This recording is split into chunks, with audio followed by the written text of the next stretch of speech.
Here are 5 steps you can take before replacing your drafty front door.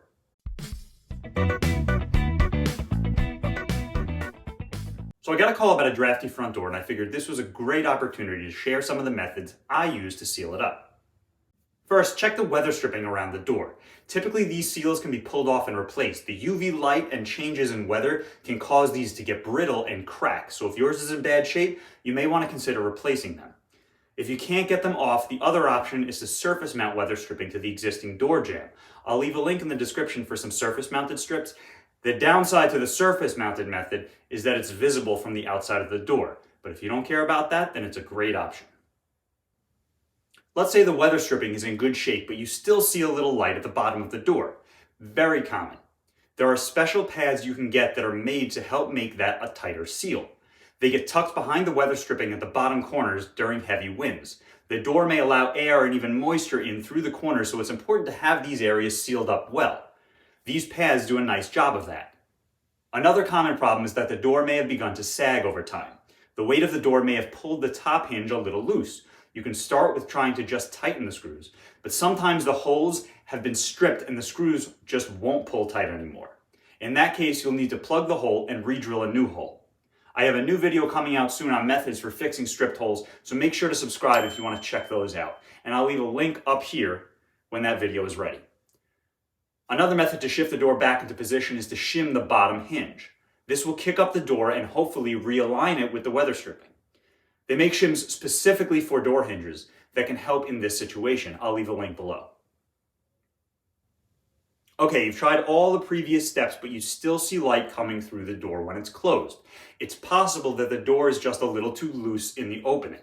I tell all of my customers that it's important for your front door to be a little tight. Otherwise, it won't be sealed up well. So here's what I like to do. I like to move the deadbolt strike a bit closer to the weather stripping. This will force you to push the door a bit tighter to lock it. This helps compress the weather stripping and makes a better seal. It takes a little chisel work and sometimes plugging the hole and making new ones, but I find that it's a very effective solution. Just make sure not to move it too much, otherwise you could make it difficult to lock or unlock the door. Finally, in addition to the door slab itself leaking air, you might also have leaks around your door trim.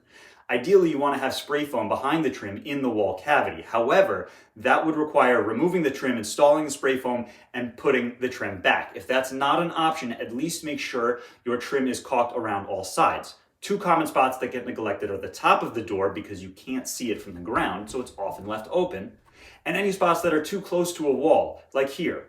It's too tight to fit a standard caulk gun. So here's my tip for situations like this. Get a bendy straw, just a regular drinking bendy straw. Cut it open and tape it around the caulk tube. I suggest using a very strong tape like foil tape or something similar, but any tape will work.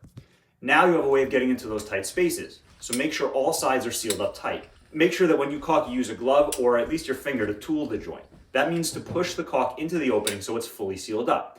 You might want to consider using painter's tape so it doesn't get too messy. All right, guys, let's do a quick recap. First, make sure the weather stripping is in good shape and replace if necessary. Second, pick up some corner pads from the hardware store to make sure those corners are tight. Third, tighten any loose hinges and shim if necessary using specialty shims. Fourth, try to move the deadbolt strike plate so the door is held tight against the weather stripping. And finally, make sure all the trim around the door is caulked on all sides. Any standard painter's caulk will work fine. All right, guys, that's it for this video. Make sure to like and subscribe and stay tuned for our upcoming website, prohomeproducts.com, to see all the tools and products I use as a carpenter and handyman in my daily work. We also have a bunch of 3D print files available for download, like jigs and small tools that I designed and personally use all the time. The website is set to launch in the coming weeks. Thanks again, and hopefully I'll see you on the next one.